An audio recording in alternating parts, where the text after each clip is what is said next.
বললাম অবভিয়াসলি আমাকে ইউজ করবেন না কলের মধ্যে, ঠিক আছে? আচ্ছা ঠিক আছে। তো নেট চলছে না কেন?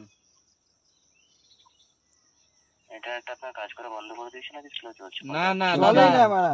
বারবার রিচার্জ বাড়ালেন আপনি, রিচার্জের টাকা বেশি লিখেন 350 করে, এত নেট কেন চলবে না? যেমন রিচার্জের টাকা নেবেন তেমন নেট ফাস্ট দিতে হবে। গরিব মানুষ কোটি টাকা পাবো, এত বিড়ি খাওয়ার টাকা নাই তাও রিচার্জ করছি, গার্লফ্রেন্ডের কাছ থেকে টাকা নিয়ে রিচার্জ করছি, অনেক কষ্টের বিষয় জানেন, তাও নেট দেয় না। কথা বলছি তখন কথা কেটে কেটে আসছে, তা গাল দিছে যে তোমাকে রিচার্জ করে দিলাম, রিচার্জ করার টাকা দিলাম, তাও কেন এরকম হচ্ছে?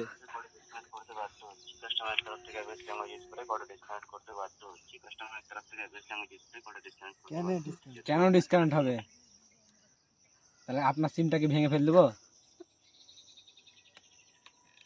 আমি জিও চালাবো না, তাহলে আবার এয়ারটেলে পোর্ট করবো। নেট ফাস্ট দিচ্ছে না তো।